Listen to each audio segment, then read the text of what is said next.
क्या Sonia Gandhi ISI agent है? ये मेरा प्रश्न भी है और इसे मैं असर्ट भी कर रहा हूं। मेरा असर्शन है, राहुल गांधी कभी प्राइम मिनिस्टर नहीं बन सकता। ठीक उसी तरह से जिस तरह से सोनिया गांधी को एक पॉलिटिकल सहूलियत होने के बाद भी प्राइम मिनिस्टर नहीं बनने दिया गया 2004 में, ठीक उसी तरह जब कभी भी इस तरह की सहूलियत होगी तो राहुल गांधी प्राइम मिनिस्टर नहीं बन पाएगा। आप इसको रिफ्रेश करके कह सकते हैं कि राहुल गांधी को प्राइम मिनिस्टर नहीं बनना चाहिए। स्वागत है आपका आज की इस वार्ता में। मैं हूं शिवचरण सिंह। आज मैं आपके साथ एक ऐसे खुलासे को साझा करूंगा जो खुलासा किया गया है बांग्लादेशी पत्रकार संपादक सलाहुद्दीन शोएब चौधरी के द्वारा। शोएब चौधरी ने अपने अखबार ब्लिट्स बांग्लादेश के माध्यम से भारत के इस बड़े पॉलिटिकल फैमिली के बारे में कुछ ऐसे खतरनाक खुलासे किए हैं जिसकी आशंका या वे खुलासे हमारे इंटेलिजेंस एजेंसी के पास बहुत लंबे समय से हैं, लेकिन सार्वजनिक रूप से उस पर चर्चा नहीं हो रही है। सार्वजनिक रूप से मेन स्ट्रीम मीडिया में तो आज भी एक कान फोड़ू सन्नाटा है। अब हम आते हैं, शोएब चौधरी ने राहुल गांधी और सोनिया गांधी दोनों पर खुलासे किए, इसलिए मैंने सोनिया गांधी वाले प्रसंग में एक प्रश्न किया और राहुल गांधी के विषय में अपने असर्शन को आपके साथ साझा किया। उसी से इस वार्ता को मैंने आरंभ किया। कहा क्या है शोएब चौधरी ने?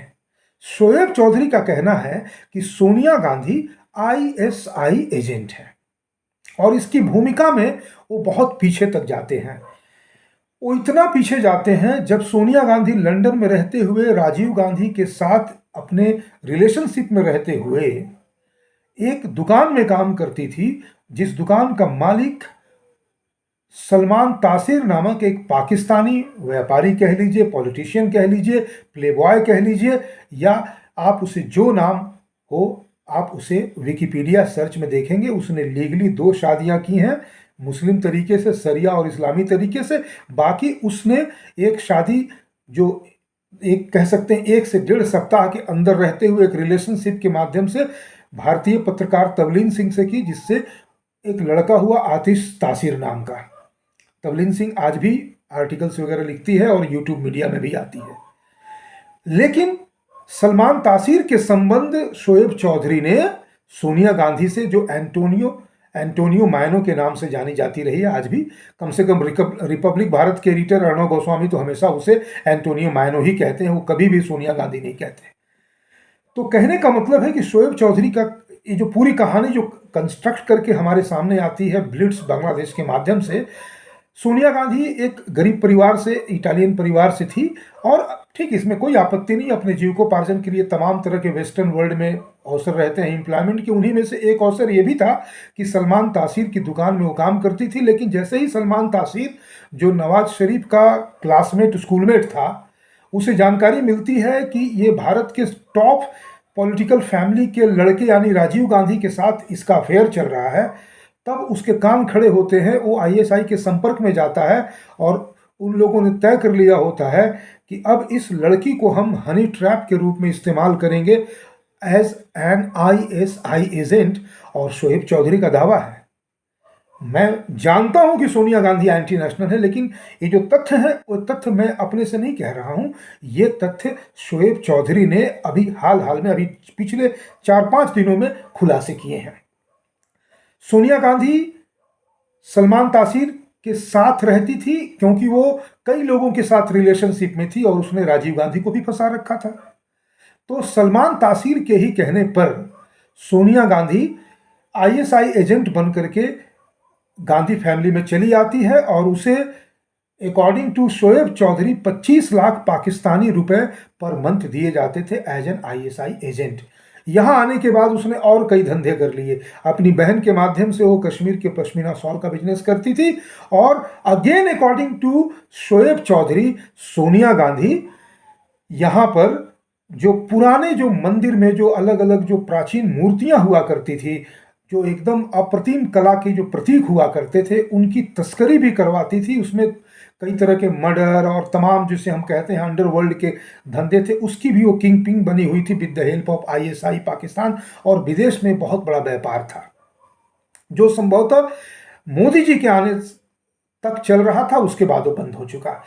सोनिया गांधी के विषय में इतनी जानकारी तो मुझे पहले से थी कि वो रोमन कैथोलिक तो है ही। राहुल गांधी, जिसके बारे में शोएब चौधरी कहते हैं कि वो भी रोमन कैथोलिक है, रोमन कैथोलिक होने के नाते वो पोपडम का जो कन्वर्सन माफिया है भारत में, जो हमें पहले जानकारी थी कि मध्य प्रदेश के दक्षिणवर्ती क्षेत्र, छत्तीसगढ़ के दक्षिणवर्ती, पूरा झारखंड का ट्राइबल बेल्ट, उड़ीसा का ट्राइबल बेल्ट, आंध्रा का जो पूरा नेक्सस है, उसे Roman Catholic church conversion racket के माध्यम से क्रिश्चियन बनाता चला जा रहा था। लेकिन सोनिया गांधी ने उन्हें एक नया हब दिया था पंजाब का। पूरे इस दौरान उसमें एकदम से छूट मिल गई। आज पूरा का पूरा पंजाब, आप कह नहीं सकते हैं कि पगड़ी पहनने वाला आदमी और अपने नाम के आगे पीछे सरदार और सिंह लगाने वाला वो सही में सरदार है, सिख है, या कि वास्तव में वो क्रिप्टो क्रिश्चियन है। ये सारा रैकेट चलता था, इसकी जानकारी हमें थी। और इसमें जब सोनिया गांधी एक तरह से when she was acting as the super prime minister bossing over Manmohan Singh, उस पीरियड में उसने अपने इस पोजीशन का बखूबी इस्तेमाल करके अपने धंधे को भी चलाया और क्रिश्चियन के कन्वर्सन रैकेट को भी पूरी तरह से आग दी, हवा दी, और उसे आज ऐसा कर दिया कि पूरा का पूरा पंजाब आज दहक रहा है। वो ये सारी चीजें हम पब्लिक डोमेन में थी, लेकिन मेन स्ट्रीम मीडिया में तब भी सन्नाटा था, आज भी सन्नाटा है। कोई इसकी चर्चा नहीं करता, क्योंकि आज किसी में दमखम ही नहीं है कि कोई इन्वेस्टिगेटिव जर्नलिज्म करके, जैसा कि शोएब चौधरी ने किया, बातों को लाए। या तो फिर वो बिकी हुई मीडिया है, जो कि वास्तव में यही सच्चाई है उनकी। क्योंकि ये जितने भी जो चैनल है ना, वो ट्रूथ प्रिवेल्स वाली बातें करने वाले लोग ना, उनके नब्ज को मैं जानता हूँ। उनमें से जो एबीपी ग्रुप है, उसमें तो मैं काम कर चुका हूँ, और उनके साथ मेरी लड़ाई आज भी जारी है। जो भी हो, कहने का मतलब है कि शोएब चौधरी ने जो खुलासे किए हैं, उन खुलासों में सोनिया गांधी के आईएसआई एजेंट बनने की कहानी लंदन से शुरू होती है, और जो कम से कम मोदी के प्राइम मिनिस्टर बनने तक तो उसका एक जो खतरनाक खेल है वो चलता रहता है। लेकिन खेल प्रत्यक्ष में चले या ना चले, अप्रत्यक्ष तो चलता ही रहता है। हालांकि सोनिया गांधी को पहले लगता था कि कभी भी गांधी डायनेस्टी इंडिया में खत्म नहीं होगा, और वो अपने इस खतरनाक घातक खेल को हमेशा ही जारी रखेगी, अपने कॉन्स्पिरेशनल एक्टिविटीज को। लेकिन मोदी के आने के बाद सब कुछ रुक गया। यही कारण है कि ये लोग मोदी को फिनिश करने के लिए, बीजेपी को सत्ता से हटाने के लिए किसी भी एक्सटेंट तक जा सकते हैं। अब मैं आता हूं राहुल गांधी के ऊपर, क्योंकि राहुल गांधी उसी पौधे का फूल है जिसे हम सोनिया गांधी कहते हैं। हालांकि सोनिया गांधी के विषय में शोएब चौधरी ने उसके व्यक्तिगत जीवन को लेकर और तमाम खुलासे किए हैं, जिन पर मैं इसलिए नहीं जाऊंगा कि ये जो सोनिया गांधी रूपी पौधा है, वो भी तो उसी फैमिली में है ना जिसमें नेहरू था। नेहरू उसी कांग्रेस का सदस्य था ना, जिसमें गांधी नामक आदमी ओपनली दुराचार करता था अपनी नतनी से, अपनी बेटी, अपनी बहू समान लोगों के साथ। वो पब्लिक डोमेन में खुला होकर के, खुले सांड के रूप में वो करता था। नेहरू छुप छुपा के करता था, लेकिन उसकी करतूतें भी जाहिर थी। इंदिरा गांधी की करतूतें भी जाहिर है। एक मैं राजीव गांधी को पूरा क्लीन चिट दूंगा, वो विक्टिम बन गया बेचारा हनी ट्रैप का सोनिया गांधी के माध्यम से।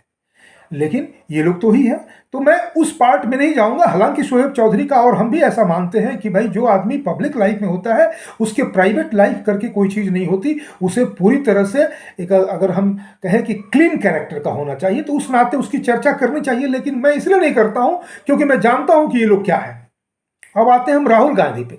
शोएब चौधरी ने अपने आर्टिकल में, अपने रिपोर्ट में राहुल गांधी के विषय में लिखा कि बांग्लादेश में जो कू हुआ, जिसके परिणाम स्वरूप शेख हसीना को भारत में आकर के शरण लेनी पड़ी थी, उसके ठीक 3 सप्ताह पहले या उसके कुछ दिन पहले कह सकते हैं, राहुल गांधी मिलता है खालिदा जिया के लड़के तारिक रहमान जिया से। क्या बात करते हैं भाई? ठीक है, आप कह सकते हैं कि वी आर द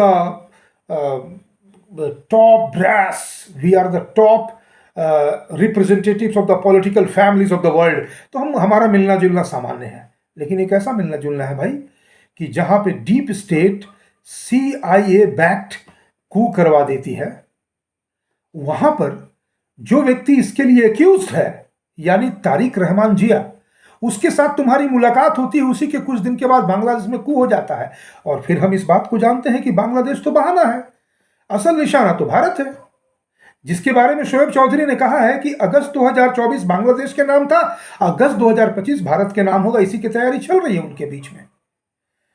तो ठीक है, शोएब चौधरी ने राहुल गांधी के विषय में तमाम वे सारी बातें भी कही हैं जिनमें राहुल गांधी की प्रेमिकाओं के नाम आते हैं। नोएल जाहिर अफगानी राजकुमारी का नाम आता है, जिसने राहुल गांधी के प्यार में मुसलमान से वो कैथोलिक क्रिश्चियन भी हो गई, लेकिन बाद में उनके रिलेशंस खत्म हो गए। किसी स्पेनिश एक्ट्रेस के साथ भी उसके नाम जुड़े फोटो आए, फोटो नोएल जाहिर के साथ भी आए, उसके बाद वो मामला अलग तलक चला गया। वेरोनिका कार्टेली के साथ उसके संबंध आए, जिसमें जो कोलंबियन ड्रग माफिया फैमिली से थी, और उसके साथ भी उसके रिलेशनशिप चले और खत्म हो गए। तो मैं तो कह रहा हूं कि जो कैरेक्टर वाला जो डार्क फेज है उसकी हम इसलिए चर्चा नहीं करेंगे क्योंकि इस फैमिली का ही कैरेक्टरिस्टिक है। और पॉलिटिकल क्लास में जहां धन संपदा का मत इतना होता है कि जैसे ही उनके पास धन आता है उन्हें लगता है कि उनके पास दुनिया में हर मनोरंजन का एक लाइसेंस मिल गया है। तो इस नाते हम उसकी चर्चा ना करें। बहुत कम लोग होते हैं जो चरित्र को स्वच्छ रखते हुए शासन कर पाते हैं। फिर भी वो महत्व रखता है क्योंकि चरित्र का ढीला व्यक्ति कब क्या कर जाए, कब देश को गिरवी रख दे, इसका कोई भरोसा नहीं। लेकिन उसकी चर्चा इसलिए नहीं करेंगे कि नेहरू को देख लीजिए, गांधी को देख लीजिए, इंदिरा को देख लीजिए, सोनिया को देख लीजिए। सोनिया गांधी के संबंध बहुत लोगों से, सिर्फ सलमान तासीर के साथ ही नहीं थे, इटली में भी कई लोगों से संबंध थे, और वो ऐसा काम ही करती थी कि उसके तमाम लोगों के साथ संबंध होने थे। लेकिन उसने राजीव गांधी को हैनी ट्रैप करके फंसा करके अपने आप को एक आईएसआई एजेंट के रूप में स्टैब्लिश किया, अकॉर्डिंग टू शोएब चौधरी। तो हम उसकी चर्चा कर रहे थे, और आज हम राहुल की भी चर्चा कर रहे थे कि राहुल गांधी ने तारिक रहमान जिया से मिल करके डीप स्टेट आईएसआई बैक्ड कू के विषय में क्या चर्चा की कि जैसे वो मिल के भारत आता है वैसे ही वहां पे विस्फोट हो जाता है, और विस्फोट ही नहीं होता है, वो इस तरह की चर्चा होने लगती है। और इस तरह से कहते हैं कि वो CIA ISI स्पॉन्सर्ड इस तरह के जो इकोस हैं भारत से उठने लगते हैं कि क्या प्राइम मिनिस्टर ऑफ इंडिया के रेसिडेंस में भी कोई स्विमिंग पूल है, क्योंकि कल को जब ऐसा कांड होगा तो हमें वो वीडियो भी मिलेंगे कि लोग अचानक से प्रधानमंत्री आवास में चढ़ाई करके और वो सब तोड़फोड़ कर रहे हैं, लूट के ले जा रहे हैं। इस तरह की बातों की भी चर्चा होने लगी। शोएब चौधरी ने ये दो खुलासे किए हैं। उसने राहुल गांधी के विषय में, उसके शादीशुदा होने के विषय में कहा, उसके 2 बच्चे होने के विषय में कहा। ये सारी बातें एक तरफ है, मैं तो सीधे सीधे इस बात को कहता हूं, चाणक्य नीति में कौटिल्य ने कहा है कि विदेशी माता से उत्पन्न जो संतानें होती हैं वो कभी भी राष्ट्रभक्त हो नहीं सकती हैं। तो राहुल गांधी का उस आधार पे तो हम खारिज करते हैं। और जिस प्रकार से सोनिया गांधी को एक पॉलिटिकल सहूलियत मिली थी 2004 में, जब वो चाहती थी कि मैं प्रधानमंत्री बन जाऊं, लेकिन उसे किसी ने बनने नहीं दी। किसी ने का मतलब कांग्रेस भी चाहती थी, कॉलिशन के लोग भी बना सकते थे, लेकिन हमारी सेना प्रमुखों ने, हमारे सेना ने और हमारे इंटेलिजेंस एजेंसी ने ये सारे इनपुट जो आज शोएब चौधरी खुलासा के नाम से हमारे सामने विस्फोटक रूप में ला रहे हैं, वो सारी चीजें इंटेलिजेंस एजेंसीज के पास बिंदुवार तरीके से रहते हैं। केवल उन्हें सार्वजनिक इसलिए नहीं किया जाता कि सार्वजनिक कर देने का मतलब होता है कि फिर वो तो आपके पास जो जमा था आपने फोड़ दिया, बम फोड़ दिया, अब आप डराएंगे किसको कैसे? मौका आने पे उसका इस्तेमाल होता है। एक मौका आया था 2004 में। भविष्य में अगर कभी हमारे दुर्भाग्य से राहुल गांधी के सामने भी एक इस तरह की पॉलिटिकल सहूलियत अगर मिली कि भाई उसे प्रधानमंत्री बनाया जा सकता है, तो फिर ये सारे इनपुट उस समय आकर के खड़े हो जाएंगे। यदि आज से पहले नहीं भी थे तो कम से कम सलाहुद्दीन शोएब चौधरी ब्लिट्स संपादक के द्वारा जो खुलासे किए गए हैं वो इनपुट के रूप में काम आएंगे, भले ही मेन स्ट्रीम मीडिया में कान फोड़ू सन्नाटा ही क्यों ना हो। क्योंकि बाकी सारे पक्षों को हम छोड़ दें कि सोनिया गांधी 5 से नहीं 50 लोगों के साथ रिलेशनशिप में थी। राहुल गांधी के 2, 3, 4, 5 लड़कियों से संबंध नहीं थे। उसने ऑलरेडी शादी नहीं की, बल्कि वो तमाम प्ले बॉय की तरह, खुले सांड की तरह आज भी वो यूरोपीय और एशियाई देशों में घूमता रहता। इन सारी बातों को हम छोड़ दें तो सिर्फ ये 2 जो एलिगेशंस हैं, सोनिया गांधी का ISI एजेंट होना और राहुल गांधी का बांग्लादेश में कू करा करके एक ड्रेस रिहर्सल करवाना जिसे भारत में रेप्लिकेट किया जा सके, ये 2 काफ़ी हैं हमारे उस प्रश्न के लिए जिस प्रश्न के साथ हमने शुरू किया कि भाई क्या सोनिया गांधी ISI एजेंट है। तो मेरा तो ये कहना है कि शोएब चौधरी ने तो खुलासा किया जिसपे कि हमारी मेन स्ट्रीम मीडिया एक कान फोड़ू सन्नाटे के साथ चुप बैठी हुई है, लेकिन अंतर्राष्ट्रीय मीडिया का कोना तो आज इस बात को लेकर के बहुत ही, एक तरह से कह लें कि एक विस्परिंग जो है वो इतना लाउड हो चुका है कि उसकी लाउडनेस से जो है हमारे कान फट रहे हैं, और ना तो कोई पॉलिटिकल पर्सनालिटी, कोई प्रवक्ता कुछ कह रहा है और ना ही मीडिया इस पे कुछ कह रही है। लेकिन बात तो आगे तलक जाएगी। अभी शोएब चौधरी ने एक और बात कही है, वो चैलेंज करता है कि ये लोग मेरे इन सारे खुलासों को मेरे खिलाफ केस करके अंतर्राष्ट्रीय अदालतों में जा सकते हैं या मेरे खिलाफ एक्शन ले सकते हैं, लेकिन ये क्यों नहीं कर रहे हैं? क्योंकि इन्हें डर है कि अगर ये मेरे खिलाफ आगे कोई भी कार्रवाई करेंगे, क्योंकि शोएब चौधरी ने भी कहा कि उन्होंने जिन जिन पोर्टल्स में अपने इन रिपोर्ट्स को रखा, उन्हें जो बड़े बड़े जो इंटरनेट के जो कह सकते हैं बड़े बड़े माफिया और बॉस है, उन्होंने उसे बंद कराया। लेकिन शोएब चौधरी ने मल्टीपल प्लेटफॉर्म पे इन चीज़ों को रखा था, और तो और उन्होंने भारतीय जो राष्ट्रवादी जो सोशल मीडिया में जो लोग अपनी बातों को रखते हैं, उनके माध्यम से शोएब चौधरी के इंटरव्यूज़ भी बहुत प्रसार पा रहे हैं। तो इस नाते अगर हम देखें तो बात जो है अब छुपी नहीं हुई है। अब सिर्फ बात इतनी है जिसे हम मेन स्ट्रीम मीडिया कहते हैं और सोशल मीडिया करके डिमार्केशन करते हैं। शोएब चौधरी का कहना है कि ना कोई मेन स्ट्रीम मीडिया है ना कोई सोशल मीडिया है, we are all same media. तो बातें तो आ चुकी हैं, बस चूंकि हम जिस डिफरेंस को लेकर के बात करते हैं कि एक बार जब बात मेन स्ट्रीम मीडिया में आती है तो उसकी प्रामाणिकता जो है वो कहीं ना कहीं ऑफिशियल हो जाती है। तो चलिए वो भी होगा, लेकिन इन द मीन टाइम मेरा यह प्रश्न वैलिड है कि क्या सोनिया गांधी आईएसआई एजेंट है? वो है ही, और कम से कम 2014 तक तो थी ही। वो कन्वर्सन माफिया की बहुत बड़ी जो है वो एजेंट तो है ही है कम से कम। ये सारी बातें हैं, अभी शोएब चौधरी के और खुलासे होंगे। I am keeping an I on all these revelations, जिसपे मैं अपनी बातों को आपके साथ साझा करूंगा, और भी आगे बातें आएंगी। लेकिन आज के लिए, इस वीडियो के लिए मैं इतना ही कहता हूं, और हमें वेट एंड वॉच के साथ आगे देखना चाहिए कि अभी और क्या क्या खुलासे होने हैं। और कम से कम इतना तो आश्वासन भारतीय जनमानस को देना होगा अपने अलग अलग प्रकार के अभिव्यक्तियों से कि जो पॉलिटिकल फैमिली इतने दलदल में है कि भारत को किसी भी क्षण दलदल में ले जा सकते, जब जब इस फैमिली के विषय में कहा गया कि चीन की एजेंसी के साथ इसके हाथ मिले हुए हैं, जब इसके बारे में यह कहा गया कि ये कन्वर्सन माफिया के साथ मिले हुए हैं, तब हम चुप थे। लेकिन आज जब शोएब चौधरी ने खुलासे किए तब भी हम चुप हैं। ठीक है, इंटेलिजेंस एजेंसियां अपना काम करती हैं, लेकिन जनमानस का मुखर होना क्यों जरूरी होता है? क्योंकि जनमानस की जो मुखरता है वो सत्ता में आने वाले लोगों के लिए जो रास्ता है उसे या तो तय करती है या उसे रोकती है। जनमानस मुखर होता है तो लोग उनके वोट्स के माध्यम से सत्ता में आते हैं, और नहीं तो सत्ता से चले जाते हैं।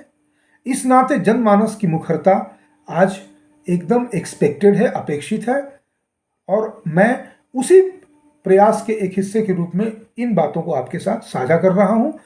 इस विषय पर हम और भी कुछ बातों को लेकर आगे आएंगे। आज के लिए, अभी के लिए इतना ही। बहुत बहुत धन्यवाद मित्रों।